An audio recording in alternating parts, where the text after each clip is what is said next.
gente, tudo bem? Mais um vídeo do Clube da Leitura no ar e no vídeo de hoje nós estamos aqui para analisar os capítulos 82, 83 e 84 do livro A Cruz de Fogo. Para a semana que vem, anota aí, porque nós vamos terminar esta parte do livro. Iremos fazer a leitura dos capítulos 85, 86, 87 e 88 do livro A Cruz de Fogo. Conto com vocês, hein? E já sabe, né? Se você ainda não conhece o nosso site de joias e semijoias totalmente exclusivas e inspiradas em Outlander, tá esperando o quê? Passa lá no nosso site para você conhecer o nosso trabalho. Tenho certeza que você vai se encantar com as nossas peças. Inclusive, esse colar maravilhoso, super delicado e elegante que eu estou usando no vídeo de hoje, também é da nossa coleção, A Guardiã do Amor. É totalmente inspirada em um momento lindo da série. Lá no site vocês conseguem encontrar todas as nossas peças e a gente deixa muito claro para vocês todas as referências que nós utilizamos aí no designer das joias e semijoias. Vocês conseguem encontrar por lá as alianças também da Claire Fraser, aquelas duas alianças lindíssimas que o Jaime Fraser presenteia a Claire na série, vocês conseguem encontrar também lá no nosso site. Então corre para você conhecer o nosso trabalho, porque eu tenho certeza que você vai amar. A gente já começa a leitura dessa semana sabendo que o Roger já estava em campo fazendo ali a marcação, a medição do terreno que ele ganhou do governador Tryon. Bom, e diferente, né, da série, que na série ele faz todo esse trabalho com o jovem Ian, aqui nos livros ele vai sozinho mesmo. Ele já estava alguns dias viajando e quando ele chega para começar a medir o terreno dele, ele fala que era algo assustador, porque ele estava diante de um terreno totalmente primitivo, né, totalmente inexplorado ali mesmo, e ele sabia, já tinha visto que algum bom tempo aí à frente do que ele estava vivendo nesse momento, né, 200 anos à frente no tempo, esse terreno estaria totalmente irreconhecível, estaria super moderno, a mata não seria tão densa, existiria carros, né? Existiria essa possibilidade de viajar por esse terreno de carro, né? O acesso seria muito mais facilitado. Neste momento, ele faz essa comparação, né? Do primitivo que ele estava vendo ali diante dos seus olhos, né? E de tudo que seria no futuro que ele também já tinha visto e vivenciado ali uma vez ali de frente para os seus olhos. Já tinha alguns dias que ele estava nessa viagem, nos primeiros dias ele ficou totalmente calado, apesar de estar sozinho, somente com o burro Clarence, que foi seu acompanhante dessa viagem. Apesar de estar sozinho, ele não conversava nem consigo mesmo. Mas depois os dias foram passando, né, ele foi ficando mais à vontade na própria companhia e começou a falar algumas palavras. Mas isso ainda era algo que incomodava muito o Roger, porque sempre que ele falava, ele não gostava do som da voz dele, né? Ele ainda tinha bastante dificuldade, a voz dele ainda era muito rouca e isso incomodava muito o Roger. Ele começou a falar ali algumas poucas palavras, algumas pequenas palavras, mas essas palavras ainda o incomodavam. E Claire, Jaime e companhia também chegam na aldeia dos nativos neste momento, gente. Finalmente, depois de alguns bons dias ali viajando, eles chegam nesse local, né? E a Claire descreve aqui para nós que era uma aldeia muito bonita, muito bem cuidada, com muitas pessoas, era um lugar bem charmoso. E eles já chegam ali, gente, e são recebidos pelo xamã da aldeia, que já estava aguardando por eles, né? Esse xamã faz um ritual abençoando, pedindo proteção ali para os caçadores, né? Para que eles de fato conseguissem encontrar de uma vez por todas esse urso branco. E sabe o que eu acho engraçado, gente, que eu acho muito legal? É que a Claire descreve aqui pra nós, né, que esse ritual que o xamã estava fazendo nesse momento era um tanto quanto engraçado, principalmente para ela e para Brianna, que não tinham conhecimento, né, que não viam muito disso, né, não sabiam, não conheciam muito, não tinham visto tantos rituais assim, né, acho que a Brianna nunca nem tinha visto um desses na vida, e a Brianna começa a rir por dentro, sabe? A Claire fala que dava pra ver na cara da Brianna que ela estava rindo, principalmente quando o xamã começa a fazer esse ritual ali em volta do Jaime. E o Jaime, gente, estava totalmente concentrado. A Claire fala que pela aparência do Jaime era uma honra para ele, né, ser abençoado daquela forma, da forma como ele estava sendo. Mas a Brianna estava achando muito engraçado e a Claire fala que nem ousava olhar no olho da Brianna, porque senão ela ia desmoronar de rir também. E eu acho isso muito bacana, eu acho muito legal, porque aqui nos livros a gente vê o quanto eles se dão bem. Claire, Jaime, Brianna, Claire e Brianna. A Brianna é uma querida aqui nos livros, gente, ela se dá super bem com os pais e, inclusive, vocês podem perceber aqui que as duas conseguem conversar só pelo olhar, né? Terminado esse ritual, já estava quase na hora do jantar e a Claire fala que eles começam a escutar um barulho estrondoso, gente. Era algo assim que ela não sabia descrever o que estava acontecendo. E aí todo mundo começa a sair correndo ali, né, dos lugares onde eles estavam, começam a correr para a rua, né, gente, ali pro vilarejo em si, para ver o que está acontecendo, e eles olham para cima e veem uma nuvem preta, mas preta, preta mesmo, assim, uma nuvem muito carregada, e eram pássaros, muitos pássaros, uma revoada de pássaros que estava passando ali naquele momento. A Claire fala que foi muito assustador, porque eles eram muitos, eram de vários tipos, de vários tamanhos, e rapidamente os nativos começaram a pegar as flechas, né? O Jaime também, ele se armou. Alguns caíram, obviamente, alguns pássaros foram acertados, mas eram tantos, gente, que eles não foram capazes de acertar todos esses pássaros. Apesar de ser um momento muito assustador para todo mundo que estava ali, porque nem os nativos nunca tinham visto nada parecido, eles comentam, né? Foi um momento que passou rápido, eles estavam apenas de passagem e eles conseguiram abater alguns pássaros ali pro jantar e pra gente, acredito que até um ano se bobear, porque a Claire descreve aqui que eles abateram muitos pássaros mesmo, que tinham muitos pássaros caídos pelo chão, penas, e foi algo assustador ali no momento. E assim que essa nuvem passa, a irmã do xamã, ela faz uma observação que eu acho muito interessante comentar aqui pra vocês. Ela fala que esse foi um sinal enviado dos céus, né, de que o urso seria finalmente encontrado. Eles já estavam nessa busca por esse urso há muito tempo, né, gente? Então, agora que o Jaime Fraser estava ali, porque o Jaime tinha essa fama do matador de ursos, né? Agora que o Jaime Fraser estava ali, ele estava junto de outros caçadores tão bons quanto, né, Brianna, os irmãos Beardsley, então eles acreditavam de fato que agora iam conseguir se livrar desse urso branco que tanto estava atormentando ele. Mas o que acontece é que os dias estavam se passando, eles já estavam há algum tempo ali na aldeia e nada deles conseguirem encontrar esse urso. O Jaime e os demais, né, inclusive a Brianna, eles saíam para fazer as caçadas, mas eles não conseguiam encontrar os ursos. Eles encontraram ali alguns rastros de um urso, mas encontraram pelos também, eram pelos marrons, então não eram pelos que pertenciam ao urso que eles estavam procurando, que era um urso gigante, um urso branco, né? Então tava meio frustrante e o Jaime começa a imaginar que esse urso só poderia estar em X local, porque eles já tinham feito várias buscas e nada desse danado desse urso aparecer.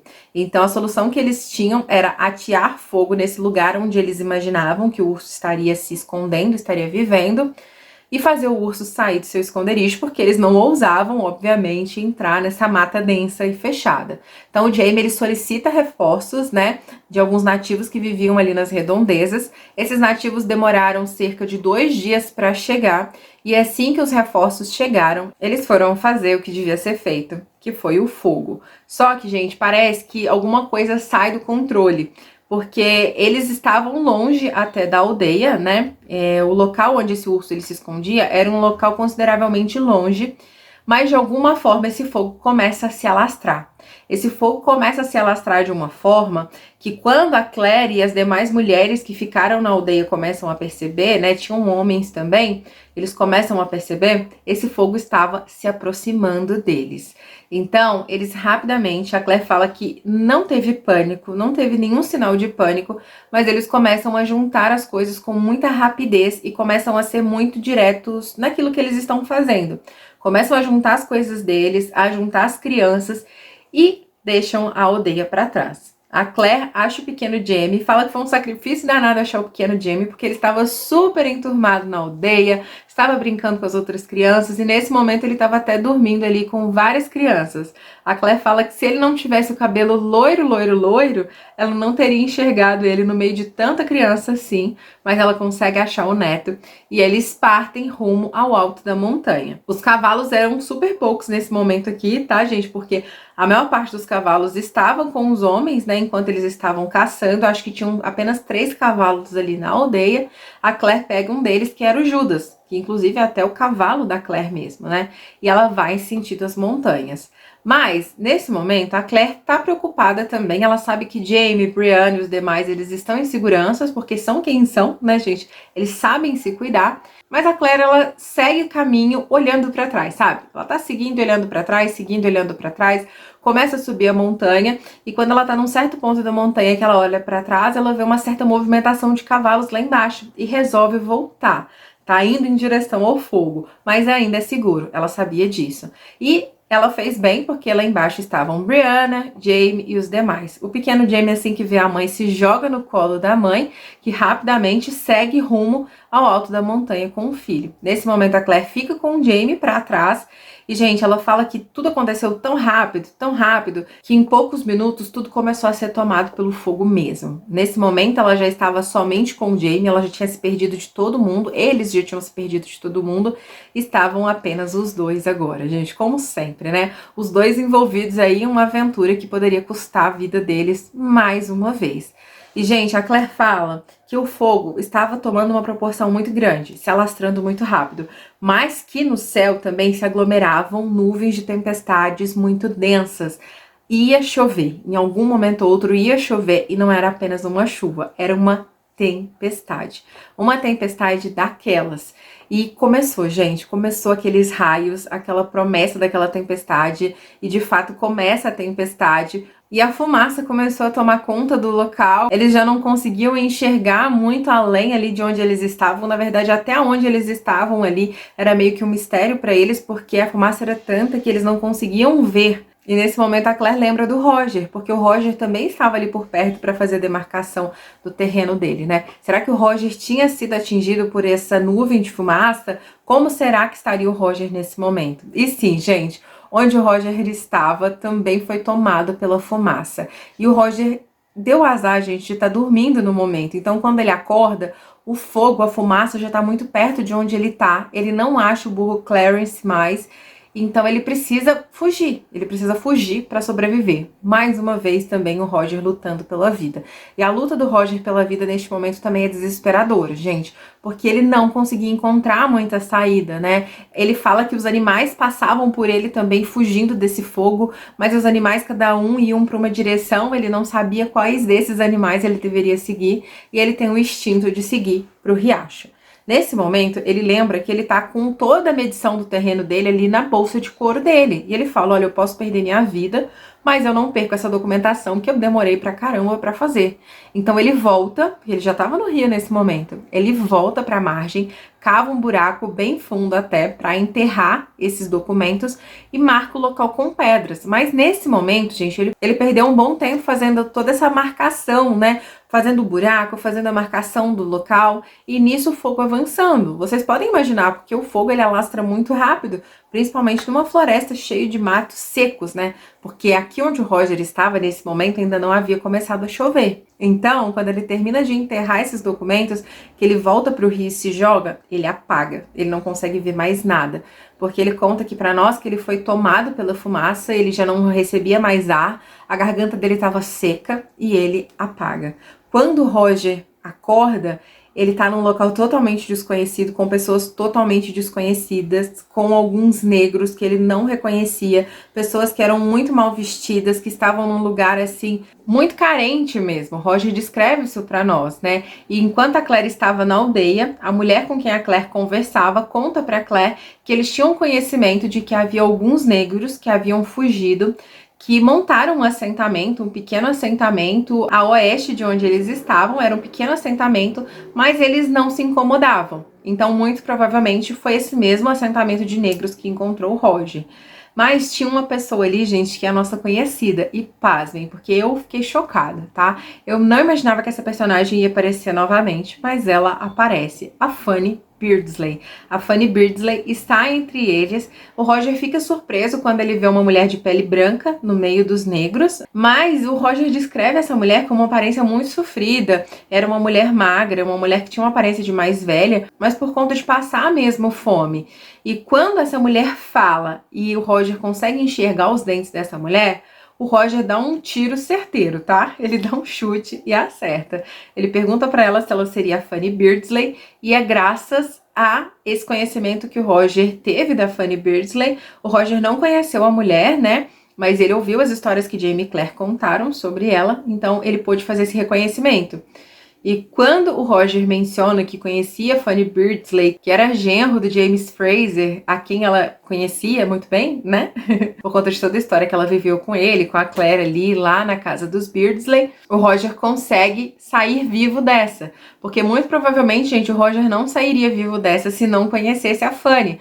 Porque o que acontece? Como esses negros eles estavam ali escondidos, fugidos, eles não iam correr o risco de ninguém entregá-los. Então eles teriam que matar o Roger para o Roger não entregar a posição deles. Mas como ele tinha essa moeda de troca com a Fanny Beardsley, né? Olha, eu vou contar para você, eu posso te contar como tá sua filha, onde é que ela tá, né? Ele pensa 2 vezes antes de entregar a localização dela, tanto que ele não entrega, mas ele conta pra Fanny como ela está bem, como ela foi adotada, e a Fanny estava vivendo aqui com seu amante, né? O pai da menina dela. Ela fica extremamente grata por toda a informação que o Roger passa pra ela, e por conta dessa informação eles deixam o Roger sair ileso dessa história. Até porque também eles não sentiam que o Roger era uma ameaça para eles, e principalmente depois disso, né? Então o Roger consegue sair vivo dessa história mais uma vez, gente, mas é por muito pouco, viu? E de volta a Jamie e Claire, gente, o negócio estava ficando feio pro lado deles. Sabe por quê?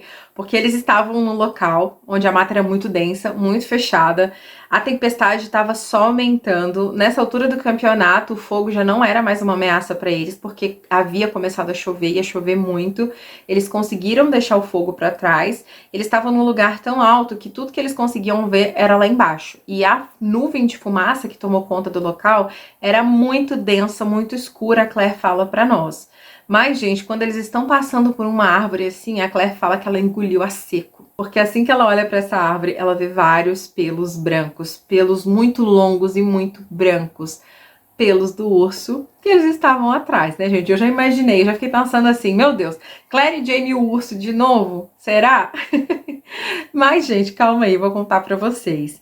Quando eles veem aqueles pelos brancos ali, o Jamie decide que, escorregadio ou não o caminho, eles precisariam seguir. Eles não podiam ficar dando sopa por ali onde eles estavam, não. O Jamie estava montando o Gideon e a Claire o Judas. E o Judas morria de medo de raio e trovão. A Claire conta isso pra nós desde quando começou os primeiros sinais de raios, né? Quando eles ainda estavam subindo a montanha. Mas, gente, nesse momento, a Claire fala que sente algumas ondas de eletricidade, sente um formigamento, e quando ela dá por si, tá tudo azul ao redor deles. Eles foram atingidos por um raio, gente. E a Claire fala que não sabe qual foi o milagre que salvou eles naquele momento, porque ela jurava que os cavalos estavam mortos. Ela não sabe qual foi o milagre que salvou eles. Será que eles teriam sido salvos naquele momento? Porque eles morreriam 4 anos à frente, ali no grande incêndio da Casa Grande lá em Bridge? Ela faz esse questionamento aqui nesse momento, começa a se perguntar sobre isso, mas ela não tem tanto tempo assim não, gente. Nesse mesmo momento, o Jamie já aparece por ali, porque ele havia sido jogado para um outro lado, né? Ele aparece ali, ele pega a Claire, salva ela e já chega falando: o Judas morreu. A Claire fala que naquele momento o choque dela aumentou ainda mais, porque ela começou a lembrar de todo o medo que ele sentia de trovão, de raio, e ali naquele momento ela soube que ele sempre soube qual seria o seu fim, por conta de todo esse medo que ele sentia, né? O Gideon estava bem, o Jamie fala, mas ele também foi atingido, inclusive a crina dele pegou fogo e tudo mais. E quando o Jamie tá contando isso pra Claire, a Claire fala que fica assim, paralisada, começa a cutucar o Jamie e fala pra ele: Jamie, olha, porque lá no alto, um pouco mais à frente de onde eles estavam, uns 3 metros mais ou menos, a Claire consegue observar algo que foi cortado ao meio e estava pegando fogo. Uma das partes estava totalmente queimada, mas a outra parte estava branquinha, intacta. Era o danado do urso, que havia finalmente morrido. Gente, naquele momento eu falei, nossa, que bom que eles não precisaram enfrentar o urso, os dois ali sozinhos, né? Eles enfrentaram um raio, tudo bem. Que é tão perigoso quanto, né? Ou até mais, não sei, mas tão perigoso quanto eu sei que sim. Mas o urso estava vencido. E o Jamie até faz uma analogia aqui, né? Porque ele já havia ouvido falar que porque sempre tem uma super tempestade, uma tempestade muito forte, para anteceder a morte de um rei. E assim nós finalizamos essa aventura, gente, que aventura, né? Eu tô aqui, gente, eu conto para vocês ou vocês contam para eles? Jaime e Claire não tem mais idade para tanta aventura assim não, gente. Tá na hora de sossegar o facho. Eu conto isso para eles ou vocês contam? Porque olha, nem o nosso coração tá aguentando mais tanta aventura, imagino deles, né? Mas eu sei que tem muita coisa ainda por vir aí pela frente, né? Não só nesse livro, mas em todos os livros. Então, haja coração. Eu espero muito que vocês tenham gostado da leitura dessa semana, uma leitura super diferente, né? Espero que vocês tenham gostado muito da leitura da semana. E a gente se vê no próximo vídeo. Um super beijo e até lá. Tchau!